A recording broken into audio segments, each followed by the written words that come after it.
Bonjour les gens, alors aujourd'hui on va parler d'Enigma. Ah non, pas le groupe, la machine Enigma, celle des Allemands qui a été craquée par l'équipe d'Alan Turing. On va donc créer un modèle qui va s'apparenter à cette machine. Et c'est parti.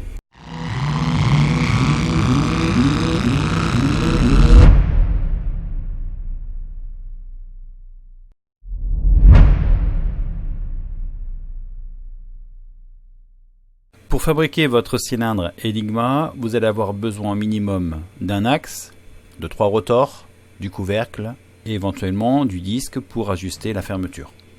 J'apporte une petite précision, ne tenez pas compte des petits trous qu'il y a sur l'axe à l'écran, cela correspond à la première version de mon fichier, celui que je mets à disposition n'a plus ces petits trous.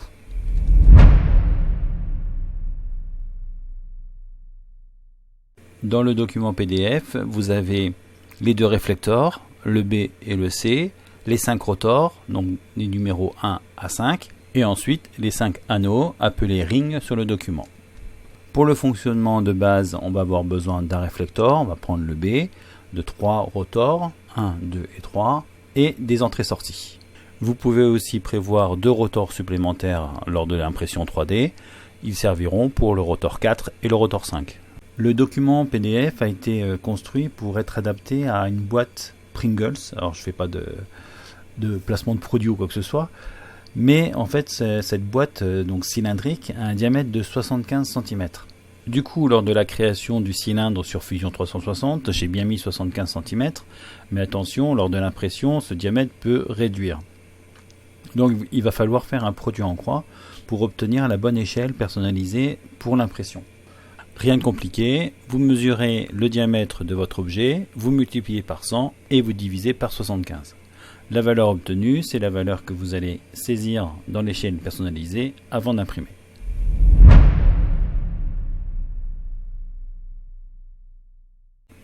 Donc pour l'assemblage, avant de coller les différentes bandes de papier sur vos éléments, vous allez d'abord positionner les 3 rotors sur l'axe et fermer avec le couvercle.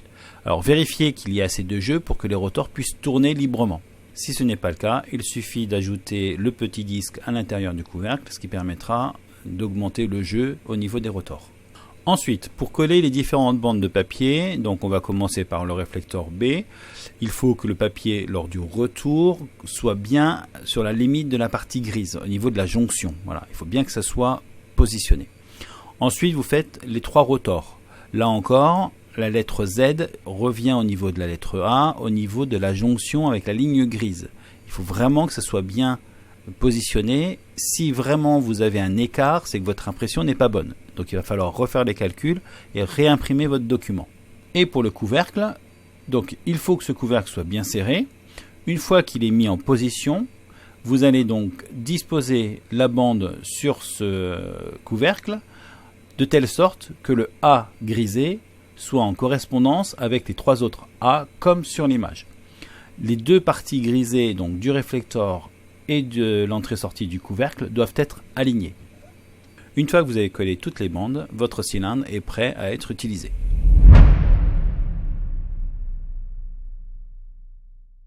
Alors le principe de base, on a les 3 rotors. Au niveau de chaque rotor, on a une lettre qui est alignée avec la partie grisée. Ces 3 lettres correspondent à la clé du message. Donc là, ce sont les lettres A, B et C. Quand je veux coder un mot, il suffit de prendre la première lettre du mot, par exemple O pour OK. Je suis le chemin sur les 3 rotors. Je fais le retour avec le réflecteur. Je repasse par les rotors, ce qui me donne la lettre L. Pour la lettre K, même chose. Je suis le chemin, ce qui me donne comme lettre correspondante la lettre E. Donc OK devient LE avec la clé ABC. Sauf que c'est pas si simple que ça, parce que en fait la clé de départ ne reste pas telle quelle tout le temps. En fait, à chaque fois que vous allez coder ou décoder une lettre, il va falloir avant tourner le rotor de droite. Donc ici je tourne le rotor d'un cran et je code la lettre O. Donc le O devient finalement la lettre J.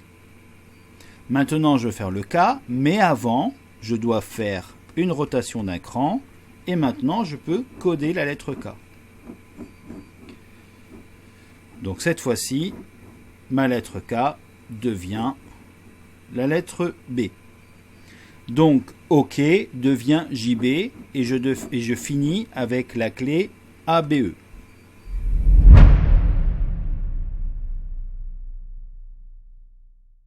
Je vous propose de décoder le message qui est à l'écran. La clé c'est DFY.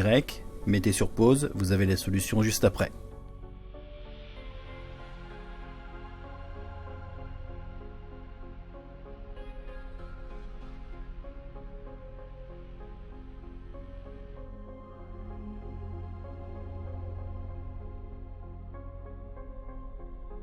Vous devriez avoir trouvé le mot Escape Techno avec la clé finale DFK.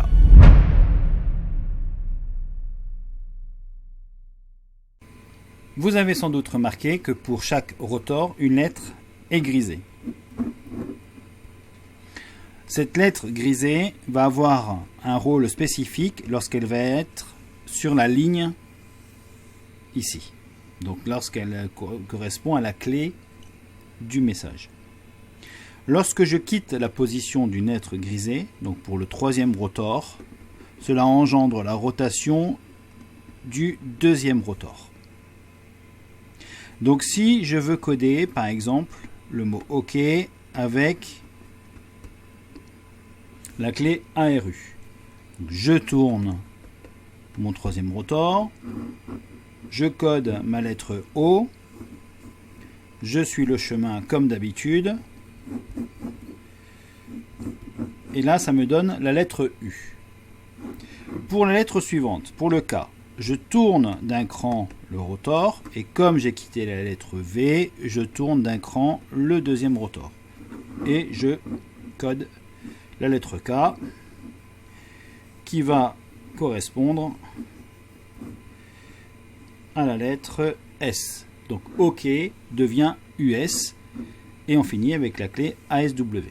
Alors, pour la lettre grisée du deuxième rotor, attention, ce n'est pas le même système que pour le troisième rotor. Lorsque je vais quitter la position, je vais devoir tourner les 3 cylindres. Donc, là, je commence avec la clé BEA et je vais coder le message OK.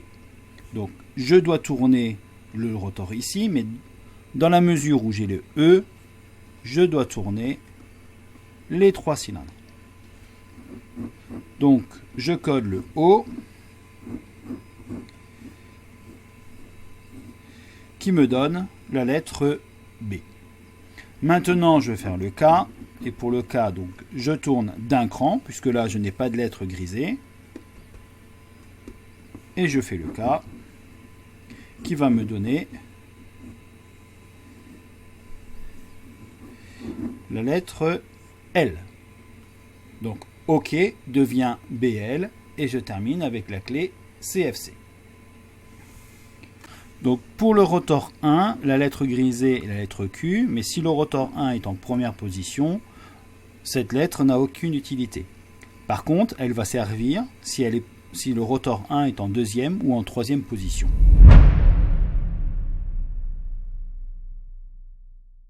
Je vous propose à nouveau de faire un test. Alors décodez le message qui est à l'écran avec la clé ADR. Mettez sur pause, je vous donne la solution juste après.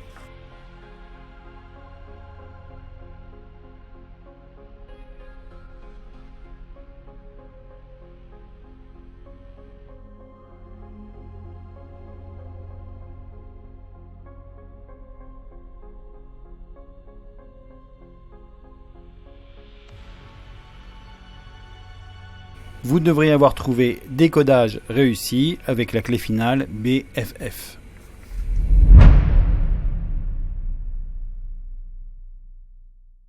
Sur certaines machines Enigma, il y avait devant des prises. Ces prises permettaient de faire des permutations de lettres. Donc on avait des paires de lettres indiquées dans les documents allemands, donc ce qu'on appelait les codebooks. Donc par exemple, si on avait la paire PO, le P devenait O et le O devenait P. Alors sur notre cylindre, ça va se symboliser par les petits carrés qu'il y a là. Donc par exemple, si je prends la paire PO, j'écris le O devant le P et le P devant le O. Pour la paire FR, je fais la même chose. Devant le R, je mets le F et à côté du F, je mets le R. Pareil pour le A, L, U, S, KT. Donc, par exemple, on prend ces 5 paires de lettres. Maintenant, on va coder OK avec ABC. D'accord ? Donc je commence. Alors déjà, vous avez vu que je ne prends pas une clé compliquée. Il n'y a pas de partie grisée, quoi que ce soit. Donc je commence à coder. Donc j'oublie pas de tourner un cran et je code. Donc le O qui devient P.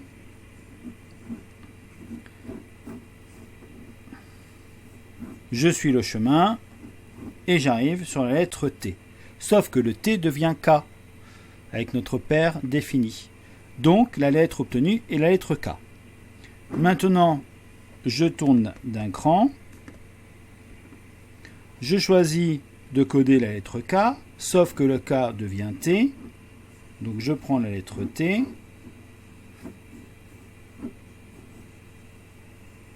Et j'obtiens J.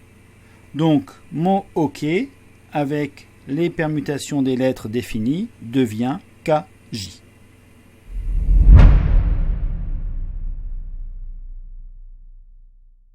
Pour ce dernier test, décodez le petit message à 8 lettres, la clé de départ DDR.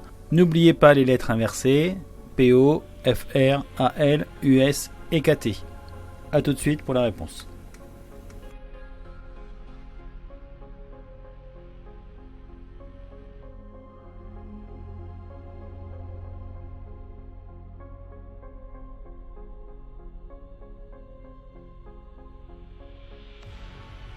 L'expression à trouver est donc trop facile avec une clé finale EFB.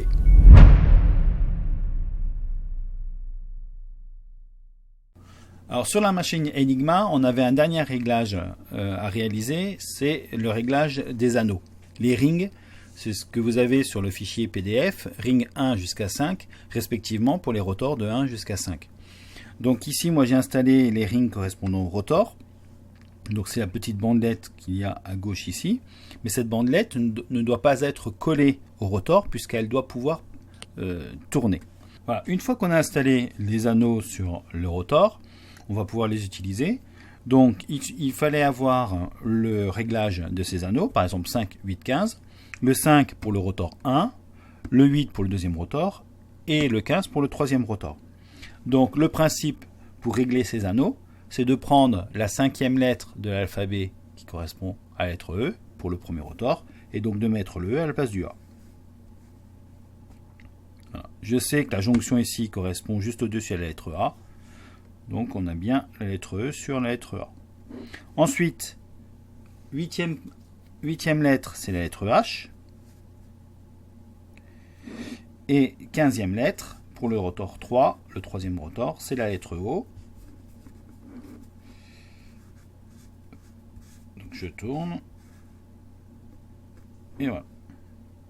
Donc là j'ai fait mon réglage 5, 8, 15 sur notre machine Enigma pour le premier, deuxième et troisième rotor. Donc après l'utilisation, on revient au même principe, je règle la clé et je fais mon codage ou mon décodage.